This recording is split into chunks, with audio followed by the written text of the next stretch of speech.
बिस्मिल्लाहिर्रहमानिर्रहीम, अस्सलाम वालेकुम। अभी तो सिर्फ बजट पेश हुआ है तो ये हालात हो गए हैं, इतना ज़्यादा तसादुम हो रहा है, इदारों के दरमियान टकराव हो रहा है जो कि बहुत ज़्यादा ख़तरनाक है। अभी जब बजट पास होगा और उसके बाद अवाम पर बाकायदा बिजलियाँ गिरेंगी तो उसके बाद क्या सूरत हाल बनेगी। इलेक्शन कमीशन और हाई कोर्ट अदलिया इस वक्त आमने सामने है। इलेक्शन कमीशन ने साफ इनकार कर दिया है कि जो करना है कर लो, हम अदालत के अहकामात को नहीं मानते। ये क्योस है, इस तरह रियासतें चलती नहीं है कि एक इदारा, एक सरकारी अफसर वो इनकार कर दे कि जनाब जो आला तरीन अदलिया है उनके अहकामात, उनका हुक्म हम नहीं मानते। तो उसके बाद क्योस होगा, फिर क्या होगा? तबाही है, बर्बादी है। फिर अदालतें जो हैं उनको ताले लगा दिए जाए, बंद कर दिया जाए, क्योंकि अदालत ही सिर्फ और सिर्फ ये काम कर सकती है कि बैलेंस रखे। तो जिसके पास ताकत होगी, ताकतवर इदारा होगा, वो अगर कहेगा अदालत का हुक्म जूते की नोक पर, तो फिर तो कुछ भी नहीं हो सकता। फिर जाहिर है कि लोग कोशिश करेंगे कि मामला अपने हाथ में लें। आज हमने असेंबली में यही होते देखा है कि फ्रस्ट्रेशन बढ़ गई है और हाथापाई तक नौबत आ गई है। कॉपियां फाड़ी जा रही हैं, एक दूसरे के साथ गुत्थम गुत्था हो रहे हैं, हाथापाई हुई है। कई मिनट तक ये सिलसिला जारी रहा है। पंजाब असेंबली में सारी दुनिया ने देखा है, हर तरफ अभी खबर फैल रही है। अभी आप सोचिए आगे क्या होगा। अभी तो जनाब अपने दाम बढ़ा रहे हैं जो इत्तेहादी हैं, चाहे वो MQM है, चाहे वो पाकिस्तान पीपल्स पार्टी है। यूसुफ ज़गलानी साहब ने तो साफ कह दिया है कि जनाब सिर्फ बजट का मामला नहीं है, हमें स्पेस चाहिए पंजाब में, यानी मजीद हिस्सा चाहिए, इसका मतलब है। और अभी भी कह रहे हैं जी पीपल्स पार्टी के लोग नहीं थे बजट के दौरान और इधर उधर ये सब, तो वो अपना रेट बढ़ा रहे हैं। इसी तरह मौलाना फजलुर रहमान साहब देखिए जब मिले हैं शहबाज शरीफ से, उसके फौरी बाद नजर आ रहा है कि जी अभी तो मामला तहरीक इंसाफ के साथ तय ही नहीं हुए। लेकिन इस सब में हो ये रहा है कि election commission, chief election commissioner expose हो रहे हैं, सब पकड़े जा रहे हैं। यानी जिस तरह से ये धांधली की गई थी और समझा गया था कि सब हम पर्दा डाल देंगे और बिल्कुल किसी को कुछ पता ही नहीं चलेगा, या ये कि जी हम दबा लेंगे, और बाद में क्या होगा जब इलेक्शंस हो गए, जिस तरह भी हमने लोगों को बिठा दिया, उनको MNAs बनवा दिया, उसके बाद क्या होगा? कुछ भी नहीं होगा। लेकिन जनाब आप देखिए कि कोई सोच सकता था कि जजेस के खत से मामला शुरू होगा, जिस तरह उनके घर वालों को, उनकी फैमिलीज को धमकाया गया, टॉर्चर किया गया, उनके बेडरूम्स में कैमरे लगाए गए, अब पूरी जुडिशरी खड़ी हो जाएगी। अब हाल ये है कि इलेक्शन कमीशन कह रहा है कि हम जस्टिस शाहिद करीम, जिन्होंने ये फैसला सुनाया, हाई कोर्ट के जज हैं, कि जी ट्रिब्यूनल्स जो हैं वो बनाए जाएं, लाहौर हाई कोर्ट के जजेस नामजद किए जाएं। उस पर chief justice Lahore high court ने, शहजाद मलिक साहब ने 8 जजेस को लगा दिया ट्रिब्यूनल्स में। अब इजलास हुआ इलेक्शन कमीशन का और इलेक्शन कमीशन ने इजलास में कहा कि हम इसमें नुमाइंदगी नहीं भेजेंगे, हम इन ट्रिब्यूनल्स को मानते नहीं, और सुप्रीम कोर्ट में चले गए और कहा है चीफ जस्टिस काजी फईसा की अदालत में जाकर, यानी सुप्रीम कोर्ट में जाकर ये कह रहे हैं कि अभी हमारा केस सुना जाए। अब बहुत बड़ा इम्तिहान है, क्योंकि इलेक्शन कमीशन के खिलाफ जितने मामला थे वो बड़े डिले हो रहे हैं।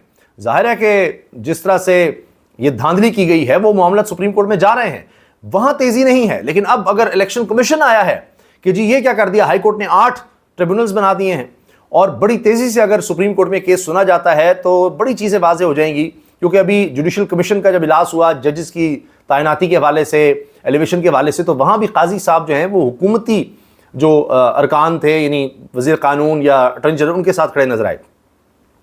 और आप ये देखें कि बाकी जजेस चाहते थे कि chief justice Lahore high court एक स्ट्रॉन्ग आदमी नजर आ रहे हैं, उनको भी यहाँ रहना चाहिए। इसमें मंसूर अली शाह साहब भी हैं, दीगर जज भी हैं। तो इससे आप अंदाजा लगाइए कि क्या हो रहा है।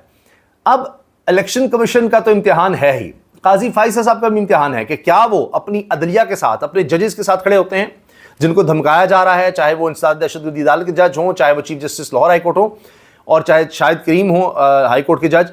क्योंकि इलेक्शन कमीशन कह रहा है कि हम इनके खिलाफ सुप्रीम जुडिशल काउंसिल में रेफरेंस भी ले जाएंगे कि ये क्या कर रहे हैं, ये इंसाफ करने की कोशिश कर रहे हैं, इनकी जुर्रत कैसे हुई। यानी वही काम जो इलेक्शन कमीशन ने ये किया कि जस्टिस तारिक महमूद जहांगीरी, जो इस्लामाबाद हाई कोर्ट के जज हैं, जो तीनों हल्के खोल रहे थे इस्लामाबाद के, वहां पर इलेक्शन कमीशन भी और नून लीग के अरकान भी पकड़े जा रहे थे। अब उनको जेल जाने का भी खतरा है, क्योंकि झूठ पकड़ा गया है, जालसाजी, फ्रॉड पकड़ा गया है।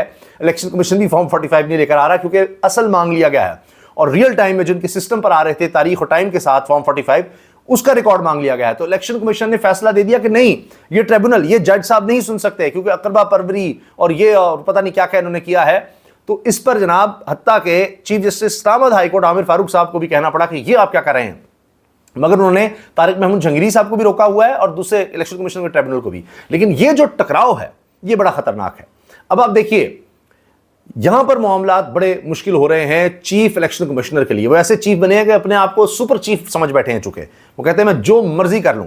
और दुश्मनी उन्होंने किस तरह से की तहरीक इंसाफ के साथ, आप देखिए इलेक्शन कमीशन की दुश्मनी नजर आती है कि भाई आप बल्ला छीनते हैं, आप लोगों के कागजात नामजदगी छीने जाते हैं, ना उनको कैंपेन करने दी जाती है किसी तरह से। जनाब वो कोई अपनी कैंपेन नहीं चला सकते, उनके पोलिंग एजेंट जो है उनके लिए मसाइल हैं, सब कुछ उनके साथ किया जाता है और उनका हत्ता के इलेक्शन नहीं माना जाता। अभी आप देखिए नवाज शरीफ साहब बने हैं ना दोबारा सदर, कोई इतराज हुआ, कुछ हुआ, बिला मुकाबला।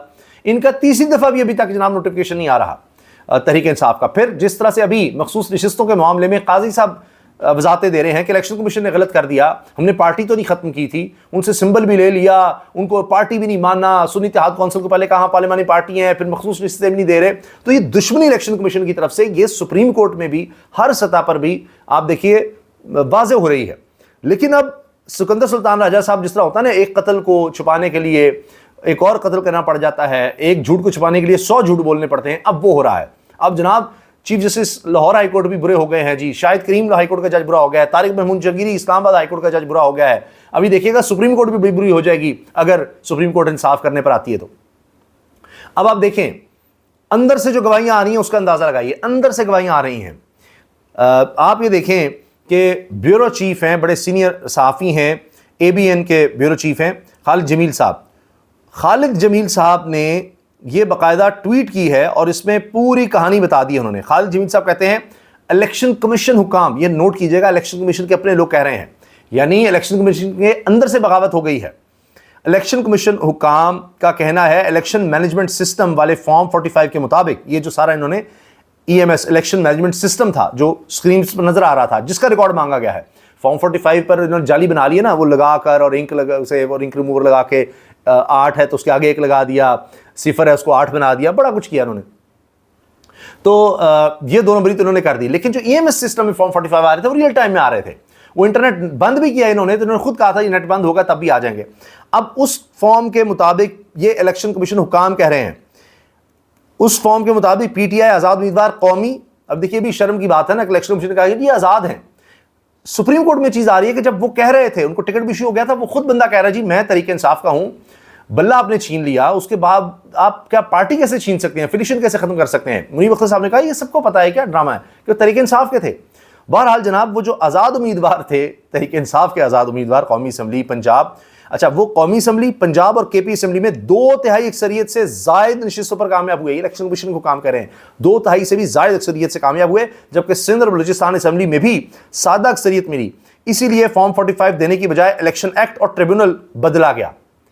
इलेक्शन एक्ट नया लेकर आया कि जी इलेक्शन कमीशन के पास इख्तियार है कि आप ट्रिब्यूनल लगा दें, यानी अदालतों से इख्तियार छीन रहे हैं। कल कहेंगे जी इलेक्शन कमीशन ही यहां पर जनाब सारे फैसले करेगा और उसको कुल इख्तियार है, कोई अदालत उसके आगे नहीं ठहर सकती, क्योंकि अपना अब आ गया ना बंदा। पहले खुद का रिटायर्ड जज नहीं लग सकते, अब जनाब दोबारा इख्तियार दे दिया रिटायर्ड जज लगा दो। रिटायर्ड जज भी ऐसे जिनके ऊपर करप्शन के केस बनते हैं और वो जनाब इस्तीफा देकर वो निकल जाते हैं, जो PCO के जज होते हैं। तो ये है। अब आप ये देखिए इलेक्शन शफाफियत का अंदाजा लगाएं। इलेक्शन कमीशन ने इस्लामाबाद के 3 हलकों के लिए ऐसे रिटायर्ड जज शकूर प्राचा को ट्रिब्यूनल मुकर्रर किया जो करप्शन इल्जाम पर सुप्रीम कोर्ट जुडिशल काउंसिल की कार्रवाई शुरू होने पर ही मुस्ताफी हुए। मौसूफ ने आईन पाकिस्तान की बजाय जनरल मुशर्रफ से वफादारी का हलफ भी उठाया था।